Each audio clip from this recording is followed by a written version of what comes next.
Warning, this story could be potentially triggering. Missing children isn't something anyone ever wants to think about. It's horrific. It's the one thing in life every parent fears. It's the one thing which unites communities and sets the hearts of millions of strangers beating. It's the one story guaranteed to get headlines. What happens when a baby disappears, just vanishes?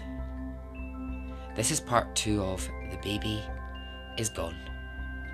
Welcome to Extraordinary Stories podcast.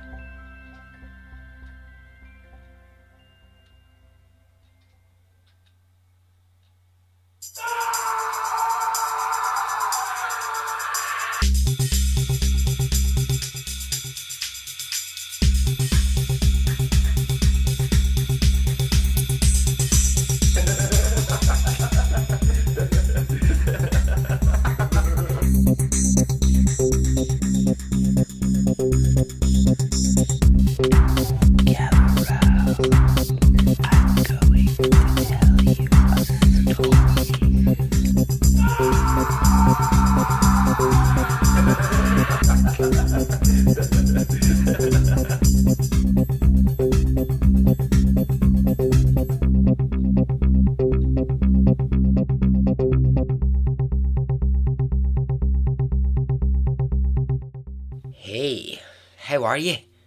Are you well? Are you good? I am. Alright, quick couple of shout outs and then on with the story.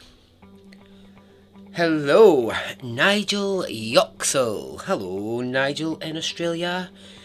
In Australia, mate. How you doing? How you going, Australia? That's great. Nigel, hello. Eric from Texas. How you doing, Eric? Thank you for your email. Lovely to hear from you.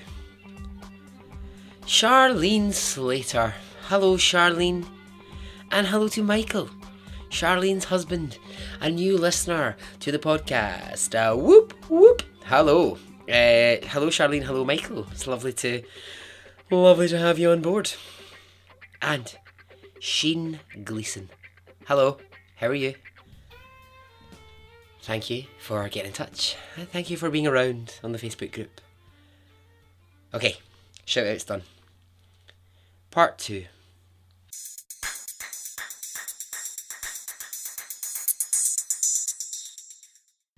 So in part 1 we heard the story of Carlina.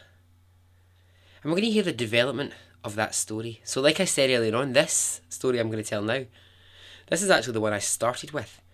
And it kept linking me back to the Carlina White story. Steve Carter, aged 34, was watching TV one night and the news was on. It was the story of Carlina White. Now Steve is 34. He works for a biomedical engineering company.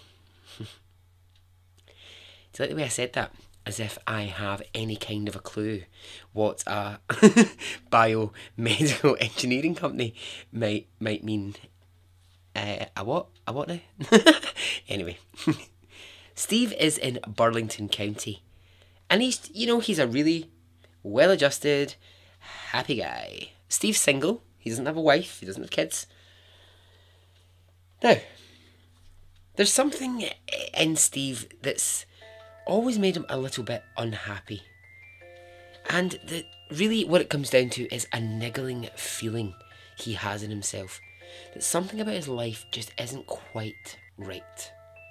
But he doesn't know what. What he does know are the facts of his life up to date. So what Steve knows is that he was adopted at age 4 by a couple living in America who couldn't have a child. He was in an orphanage. Now the orphanage that he was adopted from was in Hawaii. So when this couple were struggling to have their own baby and decided to adopt, they went to Hawaii, they went to this orphanage, and they see this 4-year-old beautiful boy. He's been abandoned and they decide they want to start proceedings to adopt the baby and bring this baby to America. So, his name is Steve Carter, as we know. Get this. When his adoptive parents get him from the orphanage, they tell the parents what his actual registered name is, and it's this: Marks Panama Moriarty Barnes. What a name! Oh, what, man? What the fuck? I thought Barry John Peter Henderson was long enough, but my word. Mark Panama Moriarty Barnes. Woo, that's child cruelty. Yes, so that's my full name, Barry John Peter Henderson.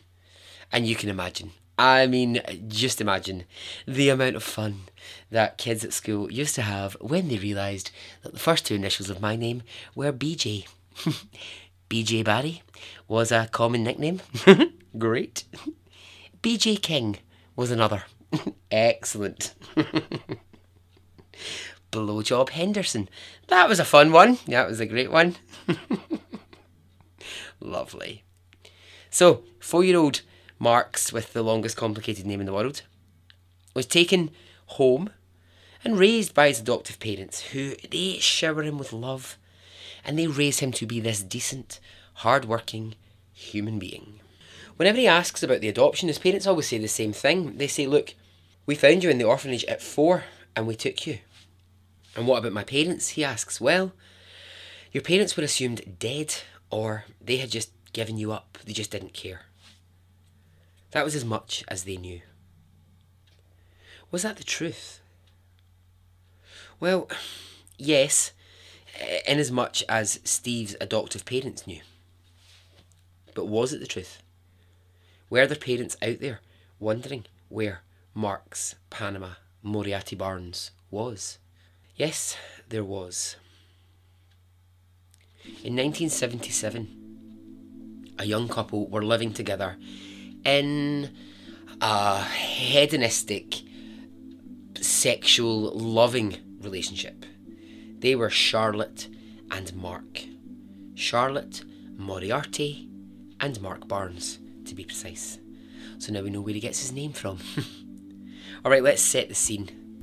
It's 1977. Charlotte and Mark are a young couple living in Hawaii, and Charlotte falls pregnant. It's unexpected. They're not expecting a pregnancy, but hey, it's happening. So the couple, they get ready to have their child, and they're starting to prepare for the future. But something is lurking in the background of their life. Sadly, the thing that's lurking is Charlotte's mental health issues. Charlotte is depressed. She has severe anxiety. And at times, Mark has to work really, really hard to manage her states of mental health. She can be erratic. She can be fiery. She can fly off the handle. And the pregnancy's tough. And with the hormones and everything that's going on, it's not helping her mental health, and she's struggling to stay stable. However, they get through the 9 months of her being pregnant, and the birth happens. And Charlotte and Mark, they have their new, beautiful baby boy. Charlotte seems to be coping really well with the baby. Now, they've not got much money, and they are under a bit of strain. But on the surface, it's going as best as it possibly can. On a regular Tuesday in 1977, Charlotte straps baby Marks into his pram and tells husband Mark that she is going to the shop and that she will be back soon. It's 9 a.m. in the morning when she leaves the house. Charlotte doesn't return home. Hours pass, and Mark begins to go out looking for her. He goes to the shops where she went. He goes to anyone that she might have known, and he's asking, have you seen her? Have you seen baby Marks? The shop that she was supposed to be visiting, they've got no recollection of her ever being there. So where was she? And where was baby Mark's? Well, in a word, gone. Mark is completely bewildered. He has got no idea where his wife and baby are. Right, now I can't quite fathom this next bit of it, right? But, you know, it's one of those ones, you're looking back at it and you're thinking, okay, I wasn't in the position, someone else was. But anyway, I've got a feeling you'll agree with me here. It takes Mark 3 weeks to report that Charlotte and Mark's are missing. 3 weeks. 3 weeks is a long time to wait to tell the police. I think that's odd, don't you? I mean, I hate to say it, it almost sounds suspicious. And the thing is, it's not. It's actually not. I think in this case, I think Mark just believed that if he kept driving around the island that they lived on, he would eventually find them. Or that Charlotte would eventually come home. He says he was just driving himself around all the time, hoping that at some point he would see them. She would be walking down the street with the pram. But 3 weeks to tell the police. Now, here's what Mark didn't know, and how this information fell through the cracks, I cannot understand. Charlotte and the baby, they had been picked up 30 miles away from their home by police. Charlotte had been wandering the streets with her baby, and people were starting to witness her just wandering around, and a few calls had been made to police to say, look, there's some woman that nobody in this town recognises. She seems to just be wandering around with this baby all the time, and she looks like she needs help. So when police take this seriously and they eventually pull her over, they question her, it's not long before she is referred to a psychiatric unit, and baby Marks gets taken away and put into an orphanage. Poor dad, and I know it's taken him 3 weeks to report it, but poor Mark is at home. He's got no idea this has happened to his wife. No one has ever phoned to say, your wife is in a psychiatric unit and your son is in an orphanage. We have him. He never gets that phone call. And so weeks, months, years pass, and Mark reaches age 4. And it's when he's in this orphanage in Hawaii that those adoptive parents who are going to take him to Burlington County come, they get him, they take him, and they rename him Steve Carter. He grows up with being Steve Carter, no awareness that his father is still alive and looking for him. What of Charlotte, the mother? Well, 3 days after police put her in a psychiatric hospital, she escaped, and she was never seen again. To this day, to this very day, no one knows if she's dead or alive. She simply vanished.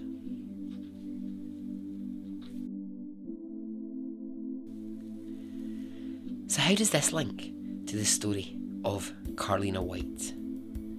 Well, as I told you, Steve was watching the TV news the night that he saw that story, and it brought back to him that niggling feeling, this something isn't right feeling that was in him. So he turns off the TV and he goes online, and he goes to a website called missingkids.com, and he begins to search.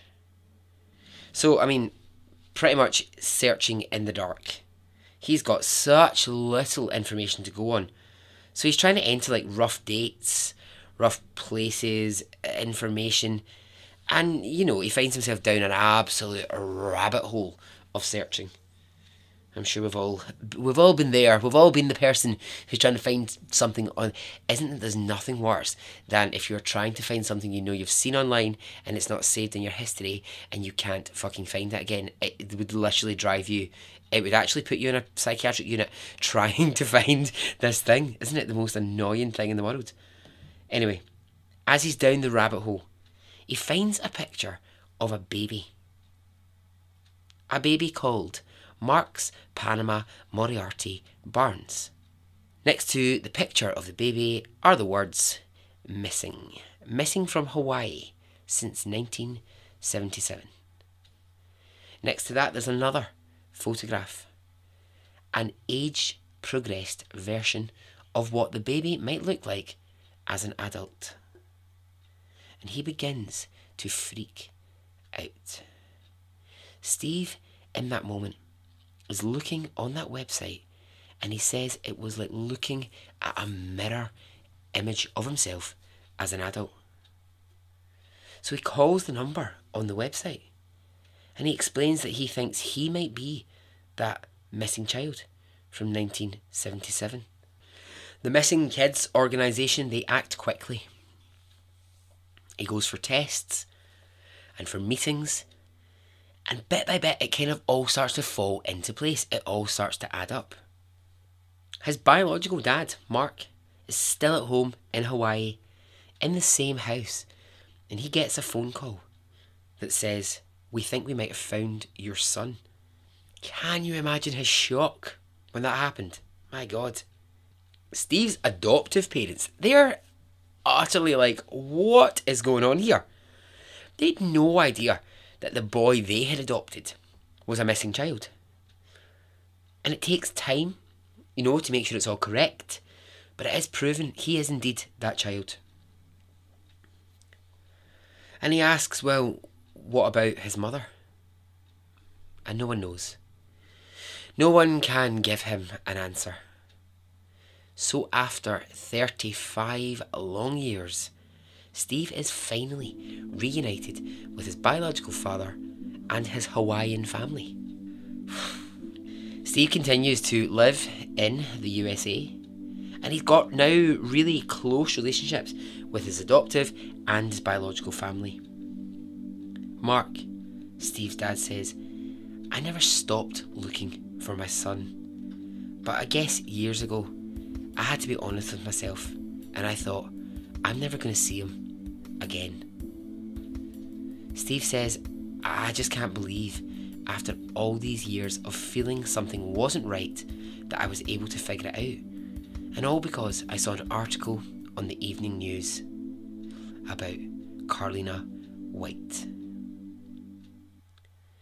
And so ends the story.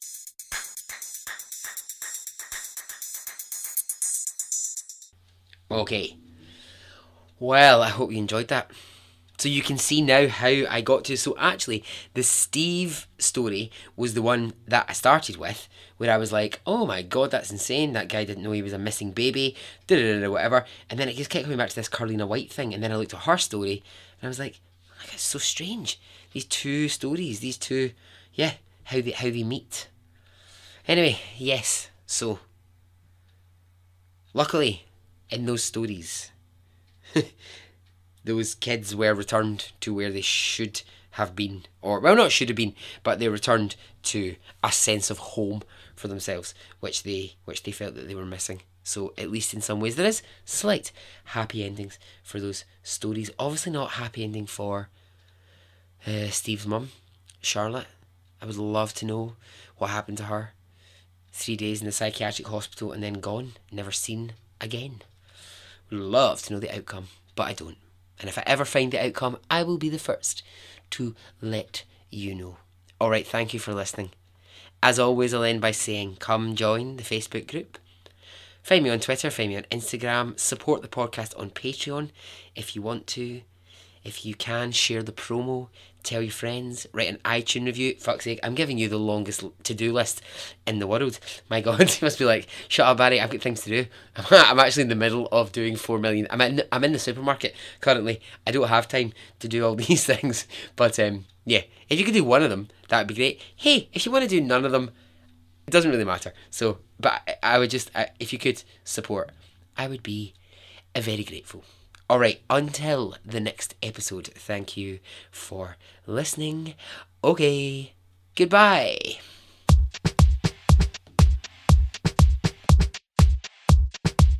it didn't affect me really one way or the other.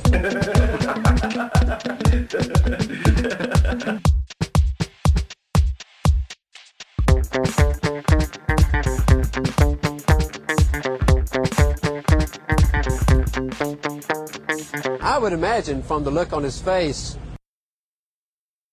let's get it on, let's do it, let's get it over.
Let's get it on, let's do it, let's get it over.